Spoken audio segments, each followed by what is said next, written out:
Kejutan lagi, profil penyerang jangkung yang bisa dinaturalisasi untuk perkuat timnas Indonesia.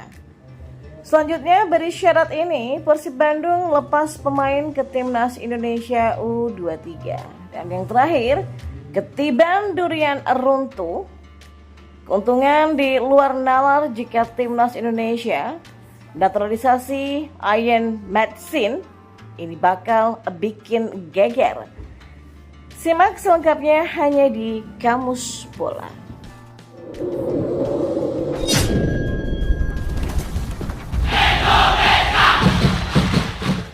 Ya, profil tim Water Ink penyerang jangkung yang bisa dinaturalisasi untuk perkuat timnas Indonesia memang menarik untuk dibahas.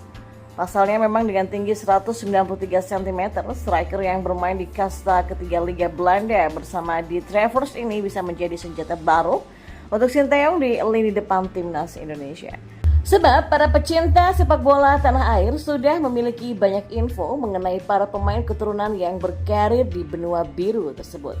Seperti halnya dengan nama tim Water Ink. Saat ini nama Water Ink tengah disarankan untuk segera dinaturalisasi oleh PSSI. Sebab striker berusia 26 tahun ini dianggap bisa menjadi senjata baru bagi timnas Indonesia di lini depannya. Sejauh ini Water Ink sudah memainkan 19 laga di semua kompetisi dan sukses mencetak 8 gol dan 1 assist. Sebelum bergabung dengan The Travers, Water Ink merupakan jebolan Akademi Vitesse U19 pada 2014 sampai 2015.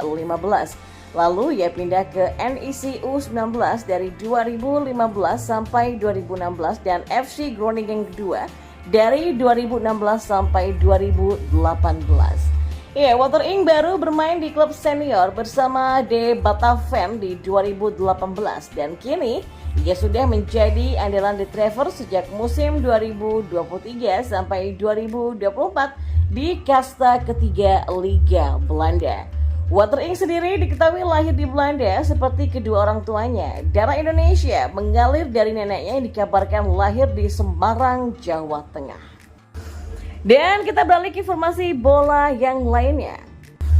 Pemanggilan pemain ke timnas Indonesia U23 menuai polemik. Dua klub Liga 1 Persija Jakarta dan Borneo FC Samarinda kompak menolak melepas pemainnya ke timnas Indonesia U23 yang akan berlaga di Piala Asia U23 2024.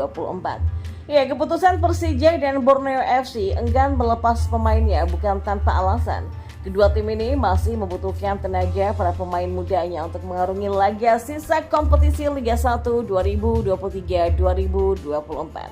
Ya, juru taktik Persib Bandung Bojan Hodak punya pandangan sendiri terkait pemanggilan timnas U23. Bojan menegaskan siap melepas anak asuhnya ke timnas U23 jika sudah ada kesepakatan. Mengingat ajang Piala Asia U23 tidak masuk dalam kalender FIFA sehingga klub tidak wajib untuk melepas pemainnya ke timnas. Ya, kalau semuanya setuju maka saya tidak bisa melawannya. Ini tergantung dari aturannya ya.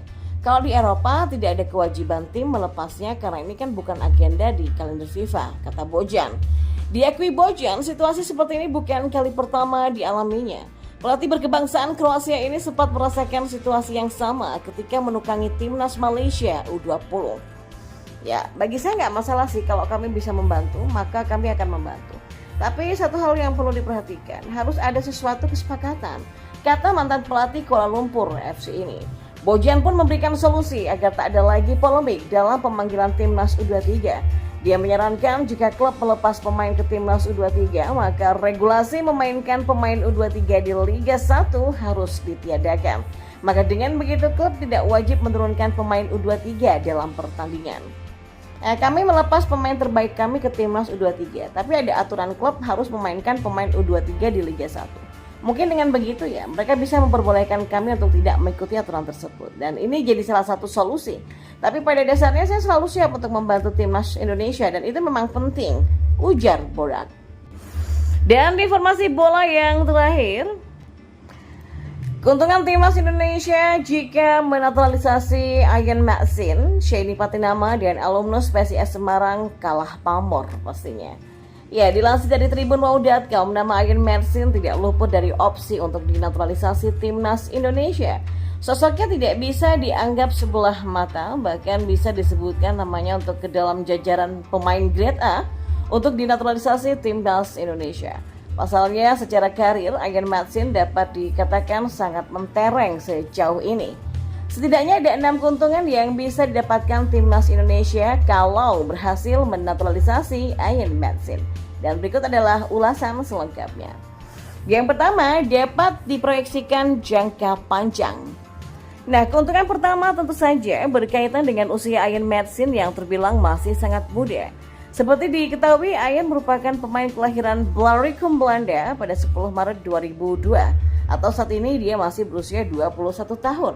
Itu artinya sosok Ian bisa dijadikan opsi timnas Indonesia untuk proyeksi jangka panjang. Apalagi Sinteyong juga gemar memilih pemain muda untuk bisa memperkuat skuad Garuda timnas Indonesia di bawah kendalinya.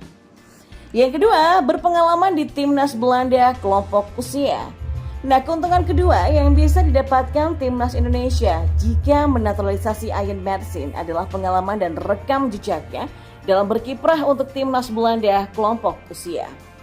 Tercatat sejauh ini Ian telah bukukan 46 caps bersama timnas Belanda junior dengan rincian 6 caps bersama timnas Belanda U15, selanjutnya 8 caps bersama timnas Belanda U16, lalu 18 caps bersama timnas Belanda U17 dengan mencatatkan 3 gol, 1 caps bersama timnas Belanda U19 dan 13 caps bersama timnas Belanda U21 dengan catatan 1 gol. Yang ketiga, multifungsi. Ya, ketiga berkaitan dengan kelihayan Ian memainkan 3 peran penting di 3 posisi yang berbeda. Ketiga posisi yang kerap dimainkan oleh Ian Maatsen adalah bek kiri, gelandang tengah, dan juga bek tengah. Di mana posisi asli Ian Maatsen merupakan bek sayap kiri. Dan menilik hal itu, apabila timnas Indonesia berhasil menaturalisasi Ian Maatsen, maka Sheeny Patinama dan 1 pemain alumnus PSIS Semarang berpotensi tersingkirkan. Mengingat secara posisi Sheeny Patinama dan 1 pemain alumnus PSIS Semarang, Pratama Arhan, memiliki posisi yang sama dengan Ian Maatsen. Yang keempat, ambibedal. Ya, keuntungan keempat adalah kemampuan Ian dalam mengambil keputusan antara memberikan crossing ataupun shooting. Nah, kelima berkaitan dengan kondisi fisik Ian yang dikenal punya kecepatan dalam melakukan penetrasi serangan. Yang keenam, reading the ball dan intercept. Ya, terakhir berkaitan dengan kemampuan dalam membaca serangan lawan dan melakukan intercept.